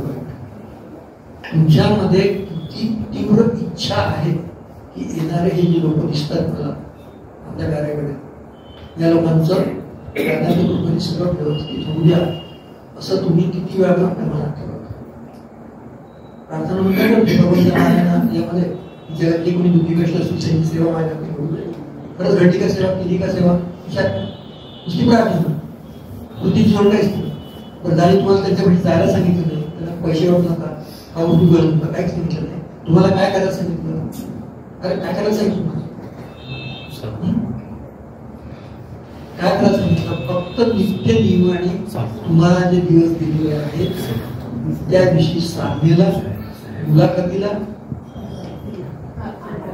आणि हे सामूहिक आहे. सामूहिक म्हणता सामूहिक आहे, बाकी प्रमोद तुम्हाला नाही बोलत करू. जे सामूहिक आहे त्यावेळेला आपण उपस्थित राहायला पाहिजे. आपण राहतो का? किती जण राहतात तुमच्या तिकडे? किती जण राहतात? का नाही राहत? रेग्युलर का नाही राहत आपण? तुमच्या मनात ही कळकळ असेल, तुमच्या मनात ही कळकळ असेल की येणारे जे माणसं आहेत एक तुम्ही जेव्हा आरतीला बसता त्या ठिकाणी हा मुद्दा भाग सांगतोय तुम्हाला. सामूहिक आरती, एक सामूहिक ओंकार कशासाठी आहे मी ते सांगताय नंतर दाखवतो तुम्हाला कशासाठी आहे. या साधनेच्या द्वारे तुम्ही काय करता, तुमच्यासाठी नाही काय देता इतर जनाशी द्विगुणित होईल. आता तुम्ही बसताय नाही इथे, त्याच्यामध्ये 2 नवीन माणसं बसलेली आरती ऐकताय तुमच्या माहिती, 2 नवीन माणसं बसले. तुम्ही काय केलं त्या ठिकाणी बऱ्याच जे आलेले आहे, स्वतः थोडी साधना केलेली आहे, 4 झालं तुमच्यात एक आत्मशक्ती निर्माण होईल. आणि तो बाजूला तुमच्या बाजूला बसलेला आहे तो नवीन आहे, त्याला काहीच माहिती. तो विचारा कुठे बदलणार पाहिजे. त्याच्या मनात काय चालू आहे? तो आरती ऐकतोय काय?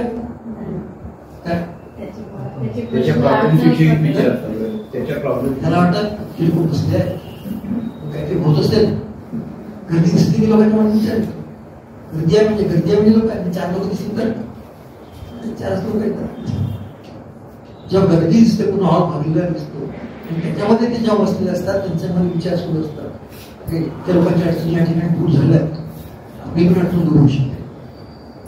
आणि अडचण दूर कशी होते? तुमच्यामध्ये जो त्या क्षणी विचार त्यावेळेला असतो, आरती एकदा तुम्ही एकाग्रतेने, त्यावेळेला तुमचं जे माध्यम आहे ते कार्य करतं. तुमच्या माध्यमामध्ये जे आहे ते तुमच्या बाजूला जो बसलेला आहे नवीन आलेल्या कार्यामध्ये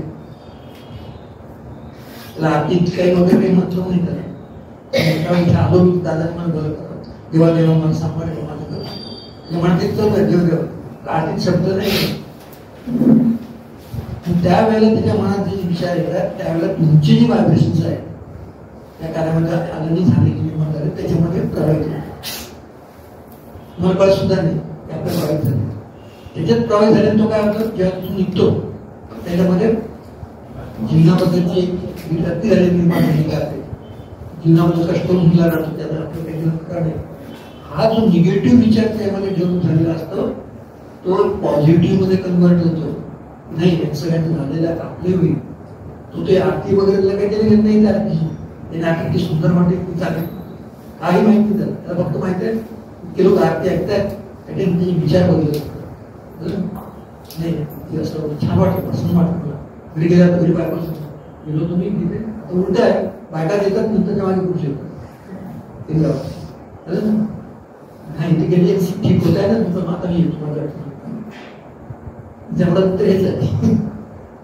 तर घरी जेव्हा जातो तेव्हा घरच्या लोकांना वाटतं की आपल्याला आपण ऐकून चेहऱ्यावर रेषा होत्या चिंतेच्या आधार थोडासा व्यवस्थित दिसतो. घरची बायको तिला प्रसन्न वाटतं ती आली नाही दिले बरोबर काही छान आहे. तेव्हा ते बोलताना वागताना तर शांत नाही. तुमच्या वागण्यावर तुमच्या बिहेवियर तुमच्या फेसवर सगळ्या गोष्टी करतात तुम्ही कशा अवस्थेत आहे. ही जरी अवस्था ते सिद्धांतर होते आहे तरी ते सिद्धांतर काय होतं त्याच्यामध्ये होणारा बदल तो पॉझिटिव्ह आहे. त्यामुळे पुढे पुढे तो जेव्हा येत जातो त्याला तसं तसं त्याच्यामधलं सिद्धांतर ते विचार सुरू जातात. अडचणी दुःख कष्ट सगळ्याला देणार अरे तुमच्या आपल्या सगळ्यांनाच प्राण कल्पनेच्या परिमाण त्याचे येणार त्या जाणार नाही. पण त्याला जे समजलं तर कॉन्फिडन्स पॉवर इच्छाशक्ती ती इच्छाशक्ती हवी विल पॉवर आहे ती वाढत असते. आणि जेवढी विल पॉवर तुमची वाढेल आपण सामना करताना काय करतो इच्छाशक्ती आपण वाढवतो. Yes I will do it म्हणजे कसं होत नाही माझ्या मी पा ही एकदा निर्माण झाली की तो मुलगा पुरुष विचार करायला लागतो. आणि नाही नुसतं बसून काय होणार नाही. कुठे गेलं पाहिजे धावलं पाहिजे काहीतरी नोकरी मिळवलीच पाहिजे पैसे कमवलीच पाहिजे. मग त्याची इच्छा होते काम करायची होतीच नाही काम करायची. माझं देव दैवत असं आहे माझं देवत असं काही होते मला ही जी भावना ती गेली आणि तो कामाला लागतो. तिथून सिद्धतरी असं होत असतं डायरेक्ट देवाने हात म्हणजे डोक्यात नाही ठेवलं डायरेक्ट कोणाच्या डोक्यात ठेवलं. आपलंच आपण स्वतः बदलतो आणि आपल्याकडून कार्य दादा आपल्याकडून कार्य करतो आणि आपणच त्या ठिकाणी गेलो नाही उपस्थित नाही राहिलो साधनेला. असं आपल्याला कोणीच उपस्थित नाही. त्याची हात होता आणि मला वाटतं तू मुला पिता किती कोण किती पुरुष होतं त्याला तुझ्याकडे आपण का 4-5 म्हणजे किती आहे तर सगळ्यांना कमी करून टाकलं. सेवेतूनच कमी करून काय आवश्यकता नाही. सेवेत विनाकारण 4 नाव फक्त त्या ठिकाणी लिहिलं जातं काहीतरी यायचं म्हणून नाही यायचं. सगळ्या गोष्टी व्यवस्थित केल्यानंतर जर आपल्याकडे लिहिण्याची इच्छा होत नाही किंवा नुसता स्वार्थच आपल्याला घडलेला असेल तुमच्या मनोमय कोशाचा काहीही विकास झाला नाही. जर तो विकास होत नाही तिथून तुमच्या मनात येणारच नाही या दुसऱ्याचं पण भलं होतं. इतके जणांचं तुमच्या डोक्यात विषय येतो याचं भलं होतं तुम्ही तुमचंच पाहता नाही. अजून एक मात्र बाकी वाटतं अशा गोष्टी चालत राहील कार्य गृह करता करता काय होईल दादाची बाबाची इच्छा आहे पण ते तुम्ही त्यांच्या तुमच्या हृदयातच नव्हतं. काही जागाच नाही तुम्ही ठेवली.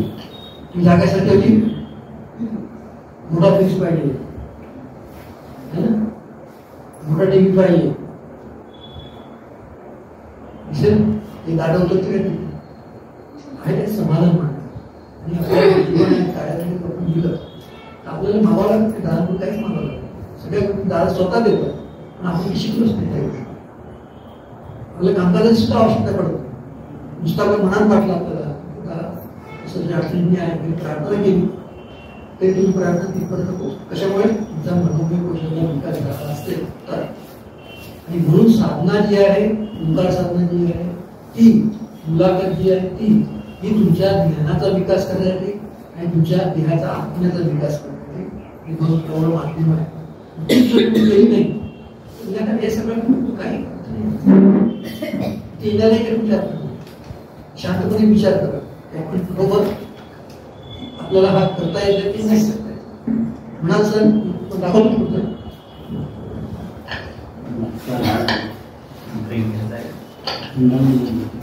आलाय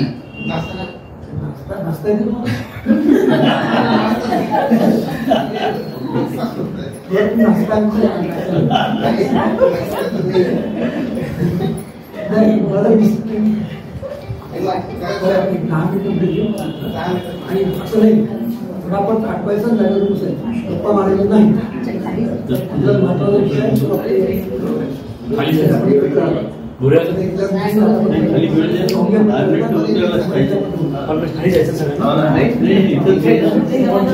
हा, 1-2 मिनिटं बसा जरा. बसा बसा बसा 2 मिनिटं बसा. तुम्ही काय म्हणाल मला मायटोकॉन्ड्रिया माहितीये? कोणाला माहितीये मायटोकॉन्ड्रिया? कोणालाच नाही. 12वी सायन्स मायटोकॉन्ड्रिया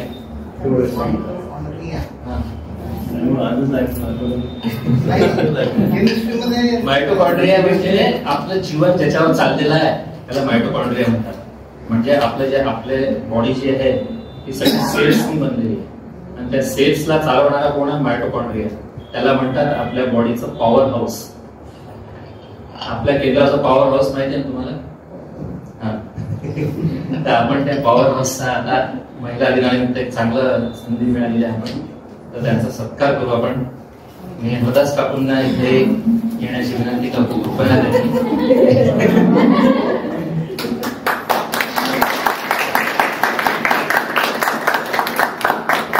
हे काय म्हणजे फक्त बोलायसाठी म्हणून नाही म्हटलं मी काही, पण खरोखर जी शक्ती त्यांच्याकडे पाहून आपल्याला मिळते काम करायची, तिथे तिथे सेवा करायची जी ऊर्जा मिळते, ती ऊर्जा त्यांच्याकडून आपल्याला सतत मिळत असते.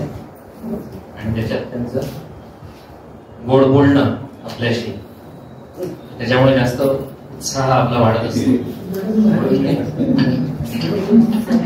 आणि हा सत्कार मी नन अदर दॅन हरदास काकांच्या हस्तेच करावा असं नाही,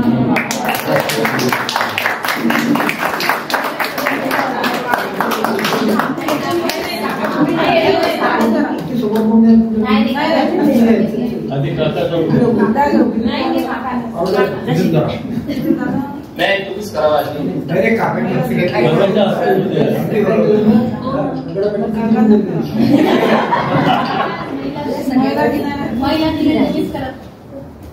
सगळ्यांची इच्छा आहे काका काका काका तुम्ही करावी. नाही नाही काकाच उद्या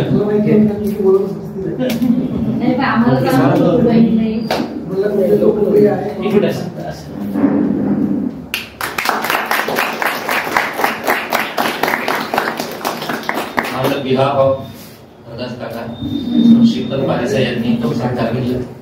आणि काकूंना मी विनंती करतो 2 शब्द. आता हा आपण कार्यक्रम घेतलेला महिला दिनाचा, त्याच्या तुमचे मार्गदर्शन थोडंसं आम्हाला.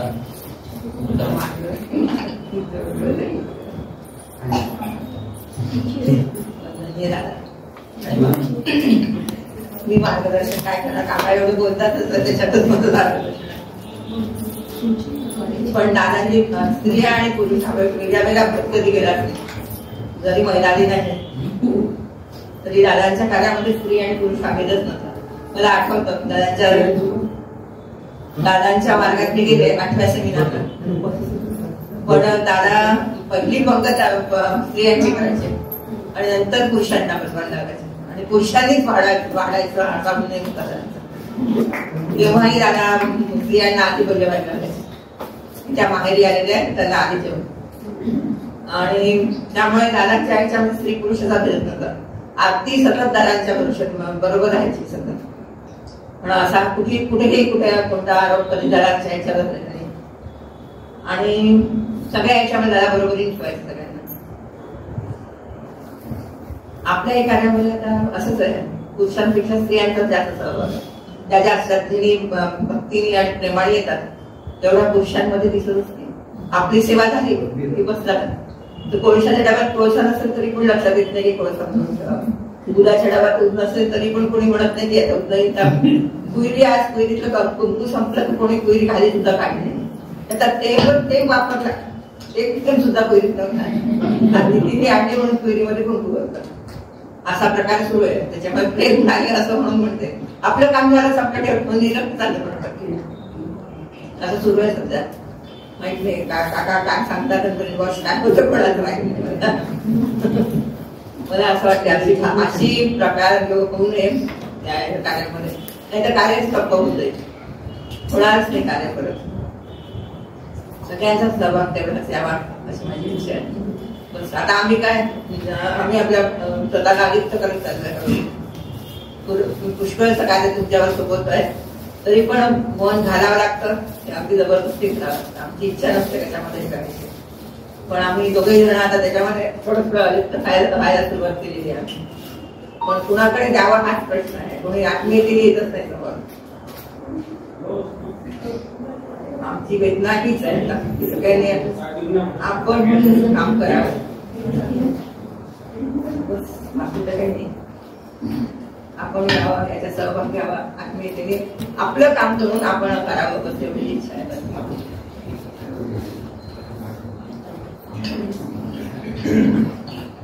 एक्झॅक्टली जे काकांना अपेक्षित आहे आणि आपल्या सगळ्यांना जे ज्याच्यावरून आपण हे घ्यायला पाहिजे बोध घ्यायला येतोय तो बिलकुल परफेक्ट अप टू पॉइंट काकूंनी सांगितलं आहे की ह्या छोट्या छोट्या गोष्टी ज्या आहेत त्या खरंच नाही पाहत कोणी.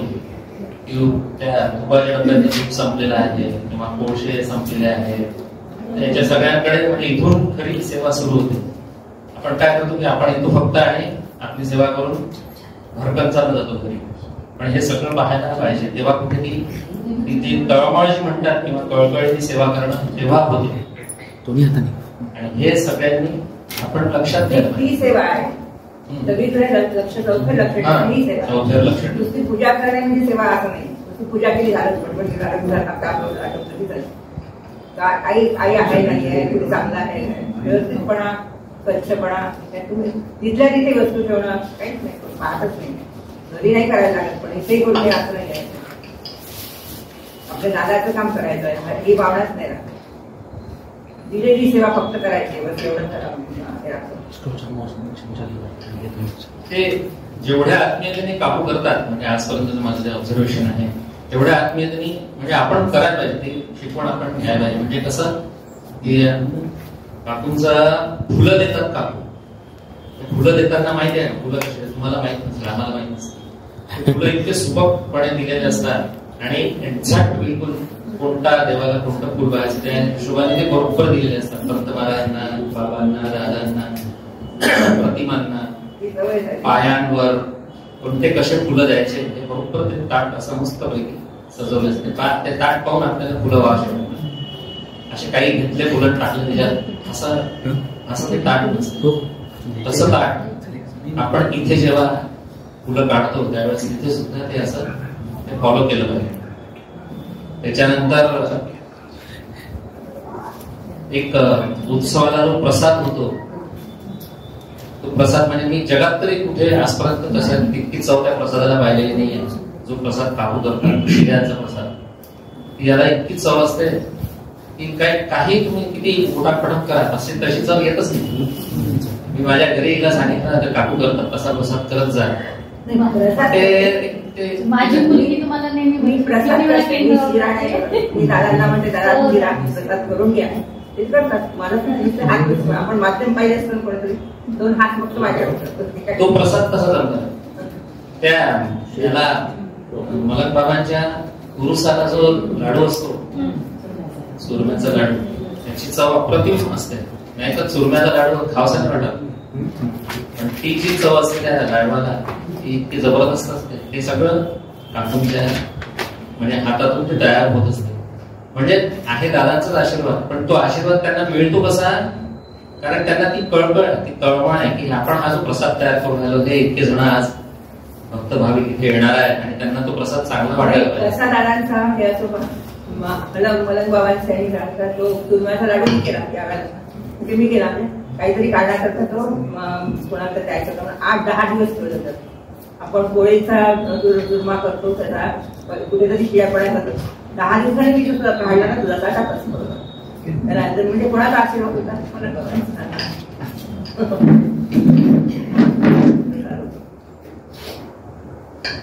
छोट्या छोट्या गोष्टी आहेत हे आपण लक्षात केलं पाहिजे. आपण म्हणजे फक्त सेवा आपली आहे तेवढी करून तर तिची तळमळ असेल तर मग आपण कसं करू शकतो. तळमळ नसेल आणि तळमळ केव्हा होईल एवढे इन्व्हॉल्व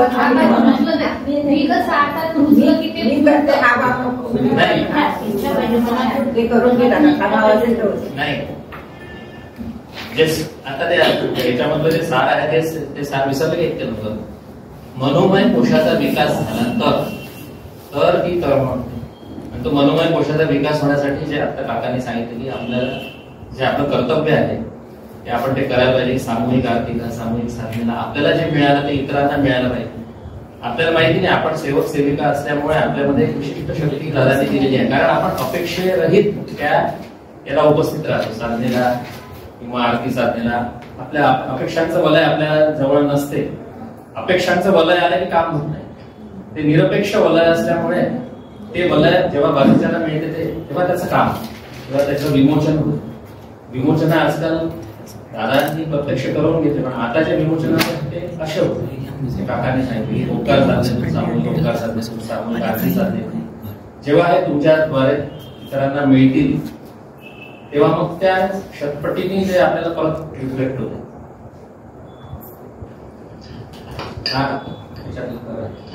सारा या बैठकीचा